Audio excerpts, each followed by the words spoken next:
ஆண்டின் பொதுக்காலம் 15வது வாரம் செவ்வாய்க்கிழமை.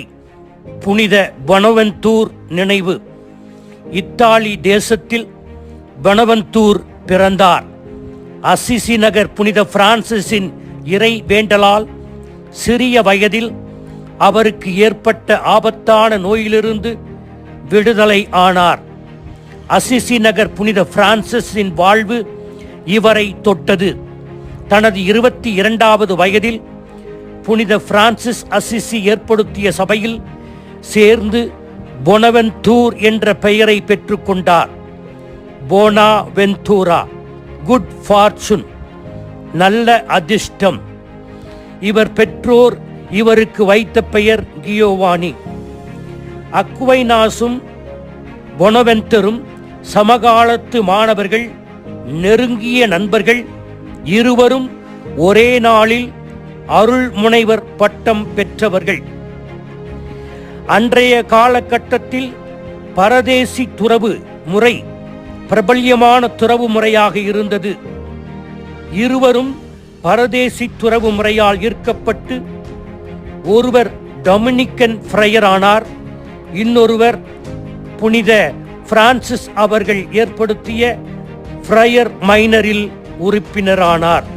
புனித பொனவென்தூரிடம் பார்க்கின்ற அரிதான ஒரு குணநலன் தாழ்ச்சி, ஹியூமிலிட்டி.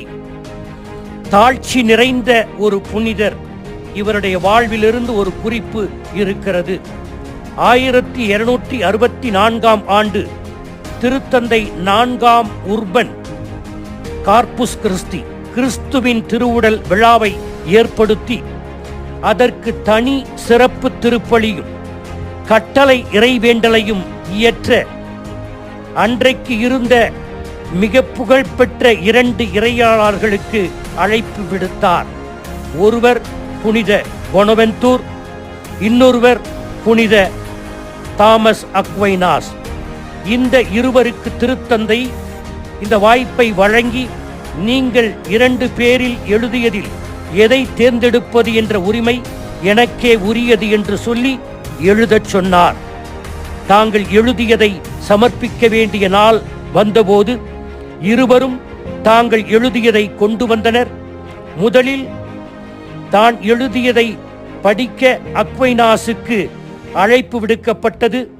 அக்வைனாஸ் திருத்தந்தை உர்பன் அவர்கள் முன்னிலையிலும் புனித பொனவென்தூர் அவர்களுடைய முன்னிலையிலும் வாசிக்க ஆரம்பித்தார். இருவருடைய கண்களிலும் கண்ணீர் மல்க அக்வைனாஸின் அழகிய வேலைப்பாட்டை 2 பேரும் கூர்ந்து கவனித்தனர். புனித அக்வைனாஸ் தொடர்ந்து வாசித்துக் கொண்டிருந்த வேளையில் புனித பொனவென்தூர் தான் எழுதி வந்த வேலைப்பாட்டை தூள் தூளாக கிழித்தார். புனித பொனவென்தூரின் என்ன எழுதினார் என்பதை வாசிக்க அவருக்கு வாய்ப்பு கொடுக்கப்பட்ட போது தான் அந்த வேலைப்பாட்டை கிழித்து விட்டேன் எனவும் திருத்தந்தைக்கு முன்பாக சொன்னார். ஏனென்றால் தனது நண்பர் புனித தாமஸ் அக்வைனாஸ் அவர்கள் இயேசுவின் திருவுடல் விழாவிற்கு எழுதியதே அந்த நாளில் பயன்படுத்தக்கூடிய தகுதியான ஒரு இறைவேண்டல் என்று குறிப்பிட்டார். தான் எழுதியதை இங்கே சமர்ப்பிக்க கூட தகுதியில்லாத வேலைப்பாடு என்பதையும் அவர் சொன்னார். 700 ஆண்டுகளுக்கு மேலாக இன்றும் பாடப்பட்டு வரும் தாந்தும் எர்கோ மாண்புயர் கீதம். இந்த பாடலை இயற்றியவர் புனித தாமஸ் அக்வைனாஸ். பொனவென்தூர் என்ன இறைவேண்டல் எழுதினார் என்பது நமக்கு தெரியாவிட்டாலும் புனித தாமஸ் அக்வைனாஸின் இந்த மாபெரும் இறைவேண்டலை நாம் ஒவ்வொரு முறை பாடும்போதும் கடவுள் பெரிதும் மகிமைப்படுத்தப்பட்டு மகிழ்ச்சி அடைகிறார். அதே வேளையில் புனித பொனவென்தூரின் தாழ்ச்சி நிறைந்த உள்ளத்தின் வழியாக கடவுள் சமமாக மகிமைப்படுத்தப்பட்டு மகிழ்ச்சி அடைகிறார். நம்முடைய சிந்தனைக்கு, நாம் எழுதாத, நாம் இயற்றாத புத்தகங்களையும் பாடல்களையும் எனது என்று நாம் பெயர் சொல்லி சூட்டிக் கொள்ளுகிறோம். We get credit for others' hard work.